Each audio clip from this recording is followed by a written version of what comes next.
Mesdames, Messieurs, bonsoir et bienvenue à cette grande session d'information sur la télévision Labari. Les titres.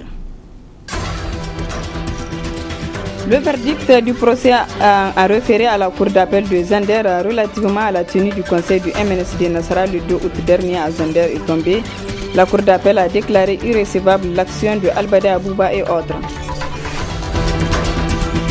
Après les sanctions infligées par l'ARTP aux 4 compagnies de téléphonie mobile qui sont au Niger, les consommateurs nigériens se réjouissent de cette décision.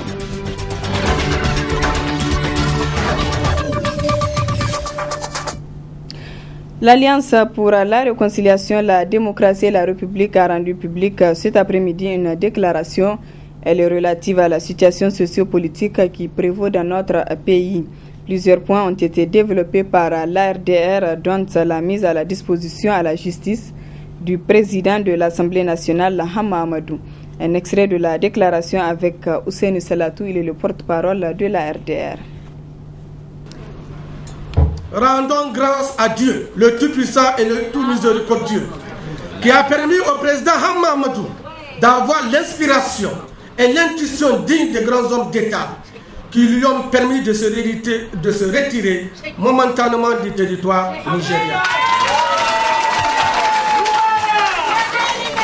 Cette responsabilité, il l'a réitérée devant les militants de l'Oumana Africa et de l'ARDR en disant, je cite, « Je n'aimerais pas avoir sur la conscience le sang des militants. » Par ce choix historique, il évite à notre pays un bain de sang inutile devant la détermination des militants de l'ARDR face à l'obstination maladive du régime. Militantes et militants, l'ARDR croit à la démocratie et à l'état de droit. Cet état de droit qui a pour socle le respect de la hiérarchie de normes, l'égalité des citoyens devant la loi et l'indépendance de la justice. Oui, nous croyons à l'indépendance de la justice, malgré les tentatives de son instrumentalisation par les tenants du pouvoir. Oui, nous croyons à l'indépendance de la justice. Nous croyons surtout à ces nombreux magistrats qui ont décidé de résister aux velléités du régime de domestiquer la justice et qui n'ont jamais raté l'occasion de dire le droit, rien que le droit. La gouvernance de Issoufou, sur fond de corruption, de concussion institutionnalisée, a conduit le Niger à une situation de croissance sans développement, à un dépérissement de l'État, à une désorganisation de justice sociale, avec toutes les conséquences qui pourront en découler. Ainsi, malgré tout le boucan fait autour de soi-disant investissements réalisés à coût de milliards, force est de constater à l'épreuve des faits que notre pays occupe le dernier rang de la planète en matière de progrès humain. Aussi, l'ARDR condamne-t-elle avec la dernière énergie les manœuvres sournoises mettant en main l'unité nationale et la paix sociale dans notre pays. 2. Réaffirme son soutien au président Hama Amadou et à sa famille politique. Réaffirme son soutien au président Hama Amadou et à sa famille politique dans les épreuves inouïes que leur sont injustement imposées par un régime aux abois, abusant du pouvoir d'État pour dissimuler son incapacité à gouverner. 3. Condamne cette forme abjecte de compétition politique créée et entretenue par Issoufou Mahamadou dans le but d'éliminer des adversaires qu'il est incapable de vaincre dans une lutte saine et légale. 4. Se félicite de la libération de tous les militants de l'opposition arbitrairement séquestrés et rend hommage à notre justice à cette occasion. 5. Prend à témoin l'opinion nationale et internationale sur les dérives totalitaires du régime et les périls graves auxquels il expose notre pays. 6. Enfin, l'ARDR lance un vibrant appel à ses militantes et à ses militants, ainsi qu'à tous les démocrates sincères, pour qu'ils restent vigilants afin de démasquer et de faire échec à toute action attentatoire à la cohésion sociale et à l'unité nationale. Le verdict du procès a référé à la cour d'appel de Zander relativement à la tenue du Conseil national du MNSD Nassara le 2 août dernier à Zander est tombé. Au terme de son audience du 29 août, la cour d'appel a déclaré l'action de Albade Abouba et tous les autres irrécevables. Le bureau politique du MNSD crie à la victoire. Reportage Hassan Saleh Mustafa et Omar Moussa. Quelques jours après la tenue du Conseil national du MNSD Nassara à Zander le 2 août dernier sur fond de tension, le camp Albadé Abouba et tous autres ont attaqué les décisions prises au terme de ce conseil à la cour d'appel de Zander. À son audience du 29 août 2014, la cour, sur décision 18-14, rejette toutes les exceptions soulevées, reçoit l'appel régulier en la forme, au fond, annule l'ordonnance attaquée pour violation de la loi, déclare l'action de Albadé Abouba et tous autres irrecevables.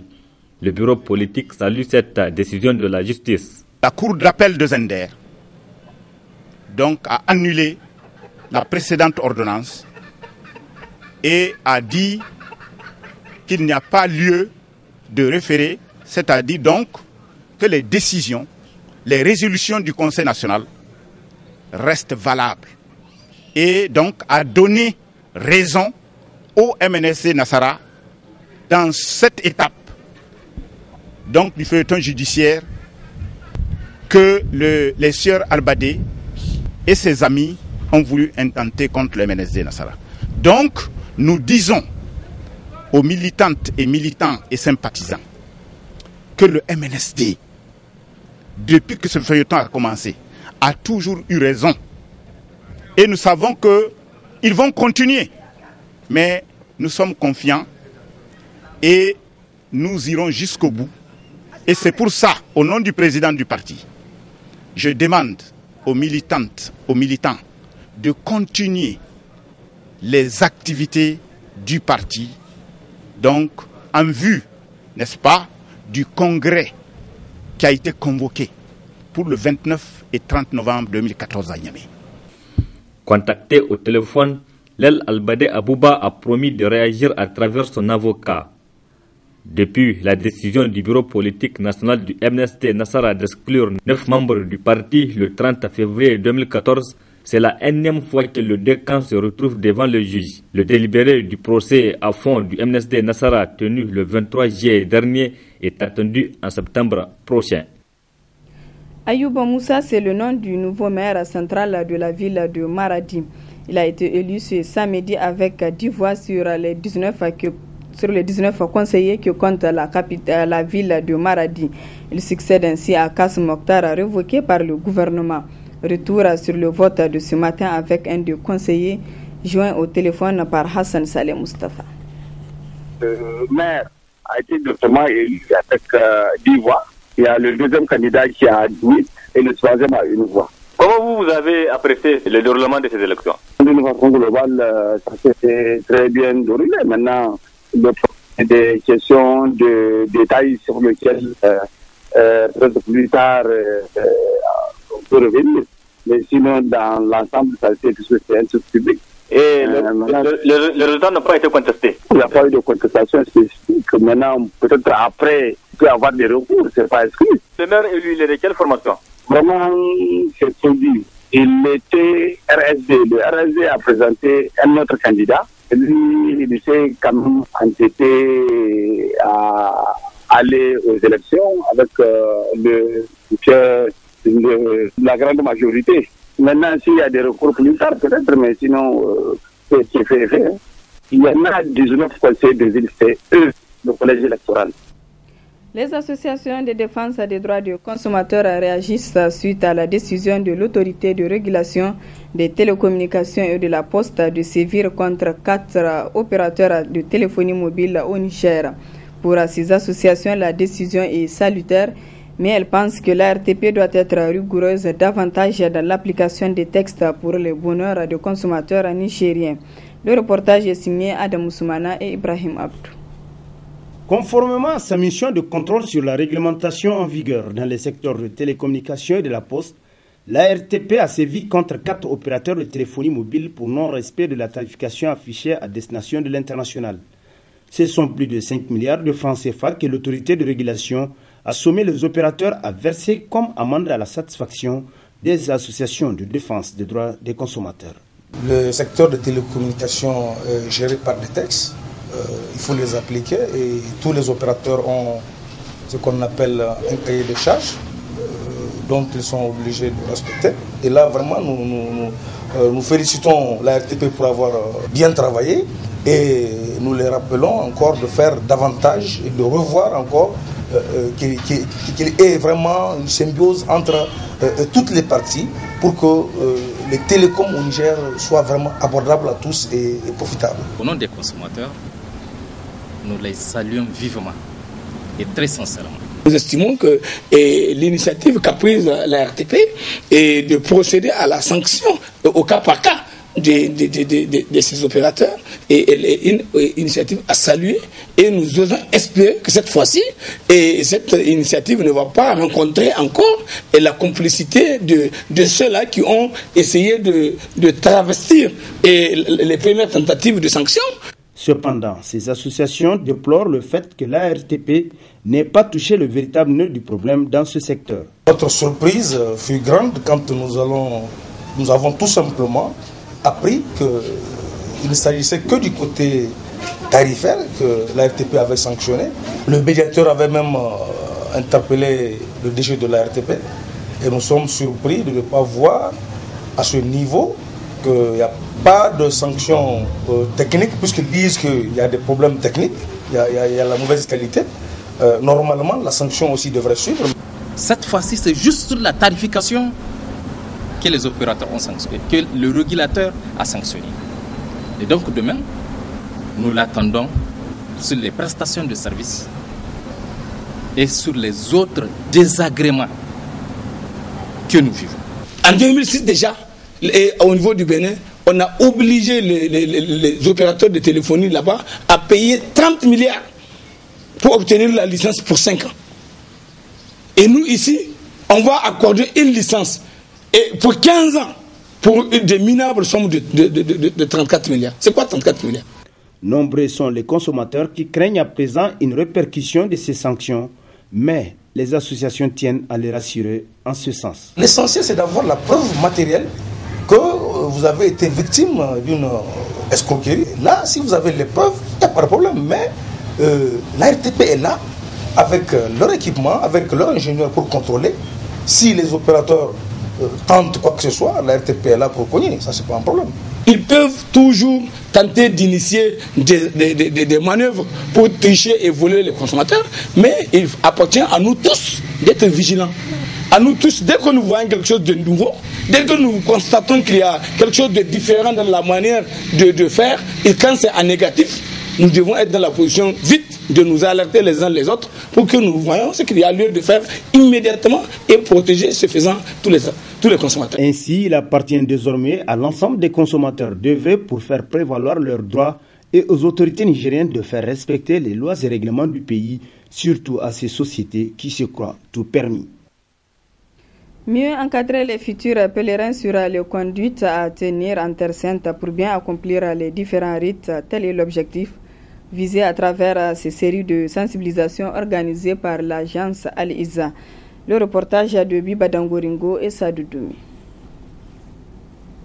Cette rencontre entre les responsables de l'agence Al-Iza et les futurs pèlerins du Hajj 2014 qui ont fait confiance à cette agence s'inscrit dans le cadre des préparatifs du Hajj, 5e pilier de l'islam.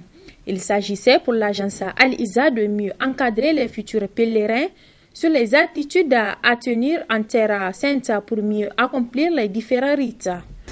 Les thématiques, ce sont toujours les mêmes thématiques qu'on est en train de développer. On parle de la spiritualité parce que c'est la meilleure des choses et c'est la base même de l'islam. Parce que sans cette spiritualité, tu ne peux même pas comprendre, tu peux même pas connaître ton Seigneur.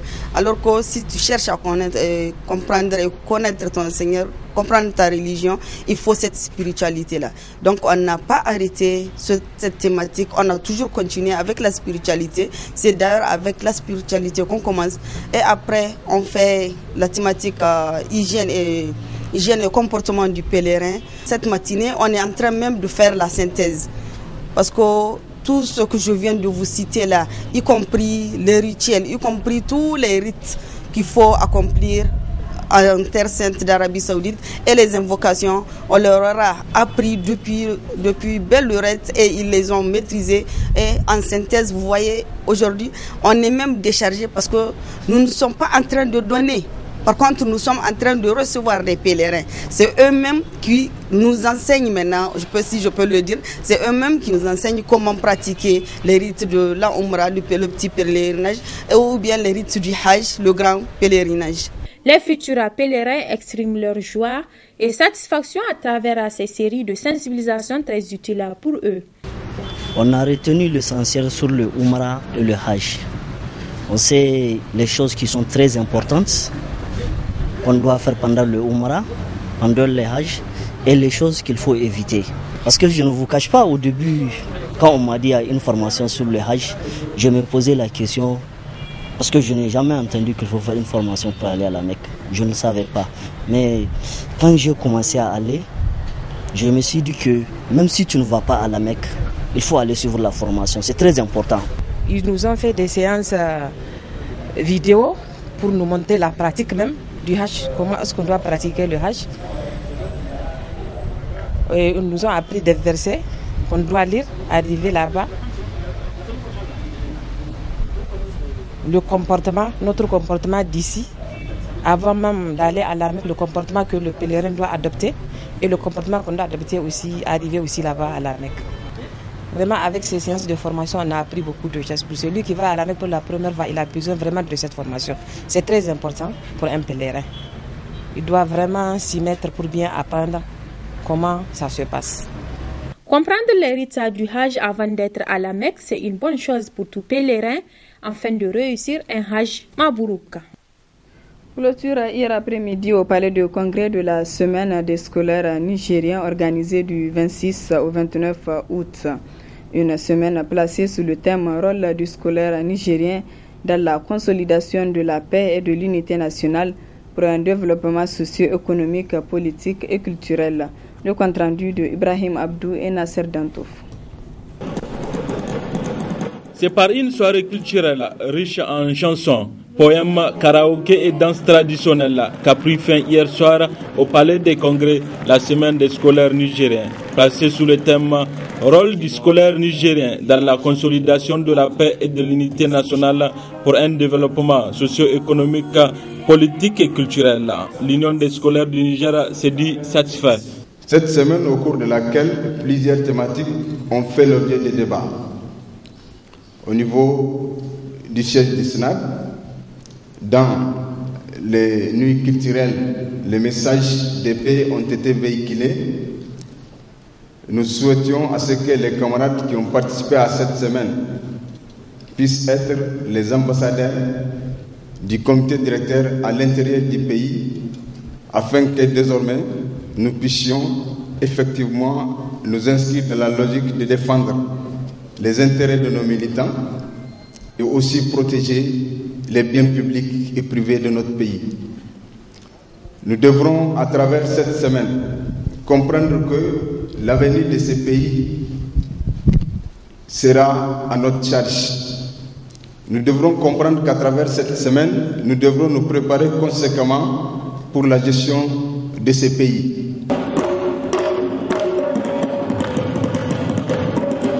Pour le vice-recteur de l'université Abdou Moumouni, le bilan est également positif. Le bilan est positif, comme vous l'avez constaté. Vous l'avez aussi su à partir de leur discours, le discours de leur secrétaire général, qui les appelle à l'unité, qui les appelle tous à apporter leur pierre à l'édification de notre pays. Au lieu de les casser, il faut le construire. Et je crois que cet appel a été entendu par toutes les différentes sections qui sont représentées ici. Notons que pour cette 4e édition, au classement général, c'est la région de Tawa qui est en tête, suivie de la région de Zender. Lancé le 22 août dernier au stade général Sénikounché, la 4e édition du championnat national de Jiu-Jitsu a pris fin hier après-midi à l'Académie des arts martiaux. C'était en présence de nos reporters Michel Deji et Chebou Guissou. C'est une compétition qui a été placée sous le signe de l'harmonisation avec les règles pratiques de la Fédération internationale de Jiu-Jitsu afin de renforcer les acquis de cette discipline sportive. Du début de la pratique au Niger en 1998 avec l'arrivée du précurseur Maître Madaï Boukar Ibrahim. À ce jour, on compte 26 ceintures noires, tout grade confondu, c'est-à-dire du premier dan au 3e, 4e, 5e dan, et environ 710 pratiquants, tout grade confondu. Ce qui fait relativement du Niger l'un des pays de la sous-région qui enregistre le plus grand nombre de pratiquants. En outre, on recense plusieurs clubs et ligues à travers le territoire national. C'est ainsi qu'à Niamey, il existe 13 clubs. En ce qui concerne l'intérieur du pays, il y a les ligues de Tillabéri, Maradi, Difa, Agadez et Tawa.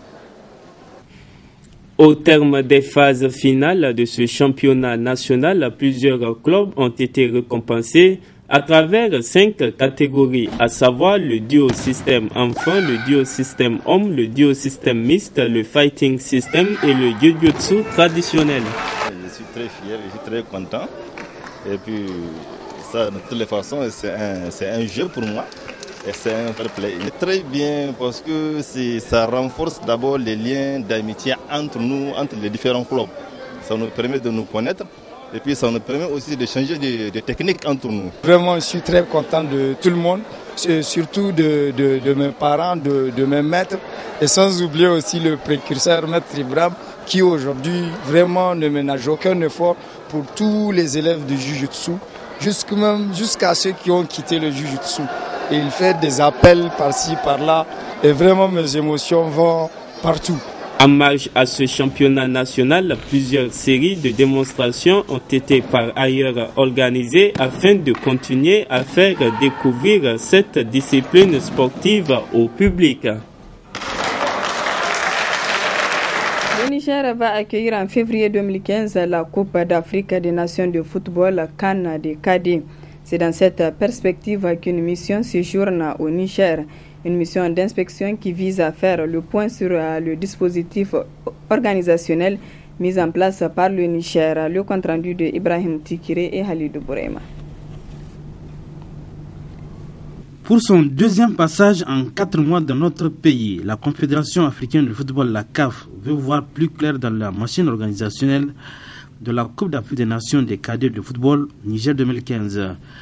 La délégation qui comprenait 2 membres de la CAF, à savoir Khaled Nasser, directeur adjoint des compétitions de la CAF, et Yasmine Elamouani, responsable compétition U17 et U20 de la CAF, a visité tous les sites retenus, dont le stade municipal de Niamey. En termes de travaux, ce qui est attendu au niveau du stade municipal, c'est surtout les vestiaires. Parce que vous avez des exigences de la CAF en matière de compétition africaine. Ils exigent d'avoir 4 vestiaires. Alors, au municipal d'abord, les vestiaires qu'on a ne sont pas aux normes. Donc, ça veut dire qu'il faut construire 4 vestiaires aux normes CAF. CAF FIFA, c'est la même chose.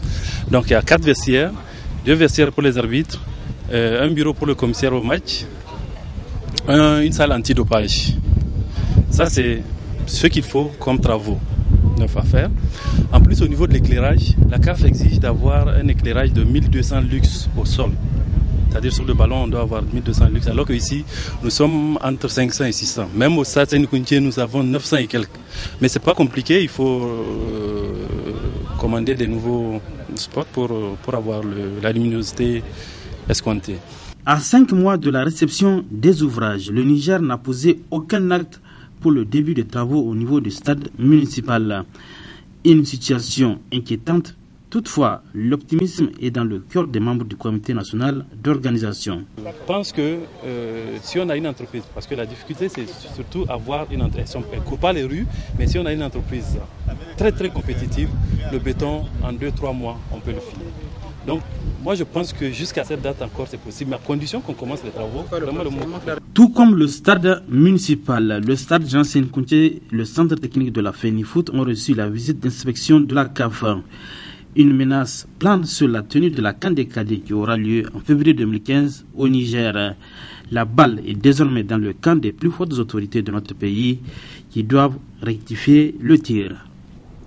En prélude à son match du 6 septembre 2014 contre le Cap-Vert dans le cadre de la CAN de football Maroc 2015, le MENA national accueille en amical l'Ouganda ce mardi 2 septembre 2014.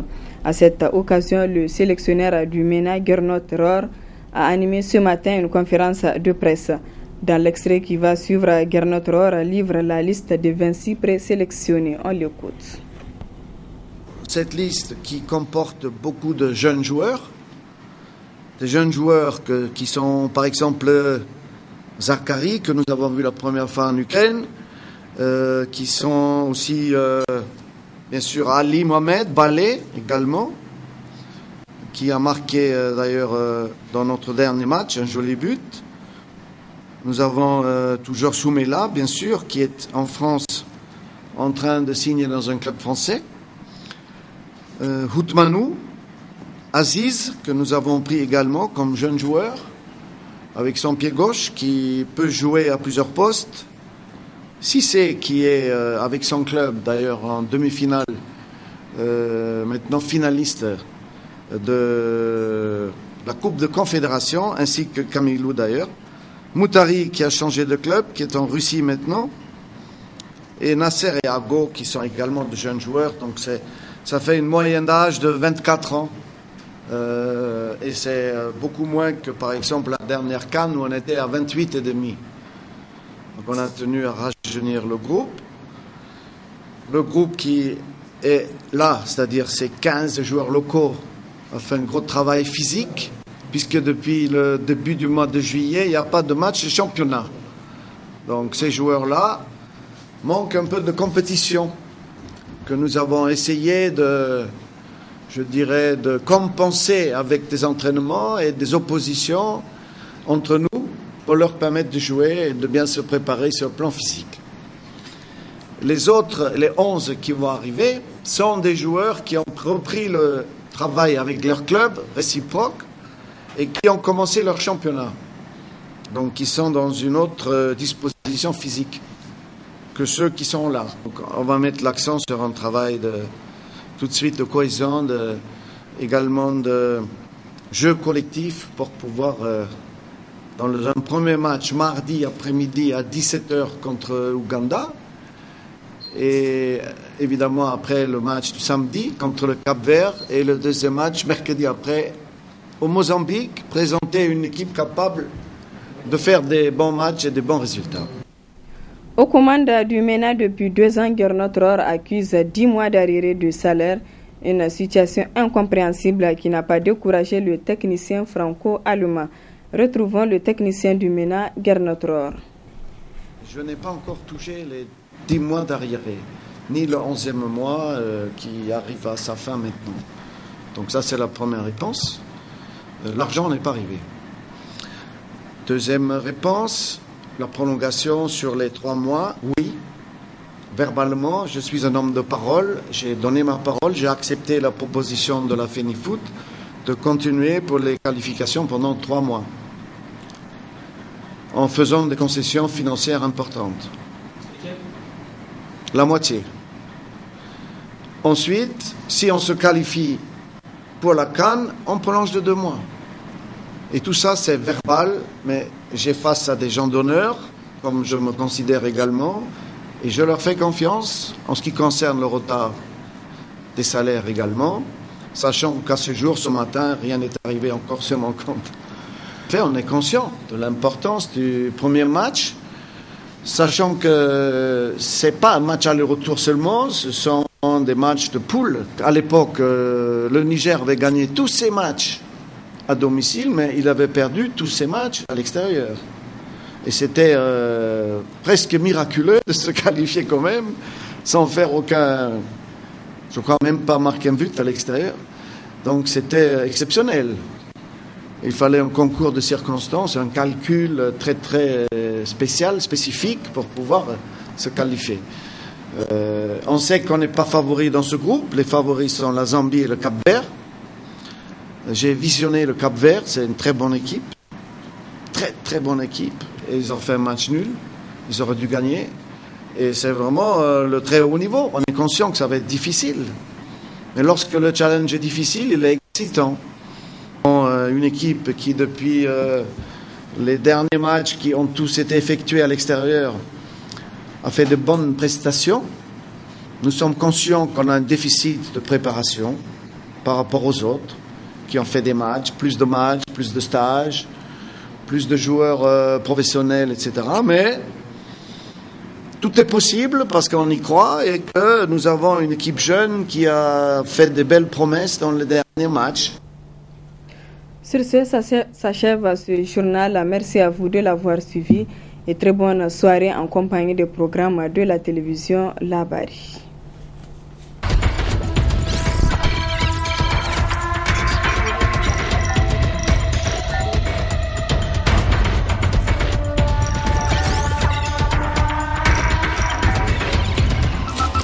Audio Jungle.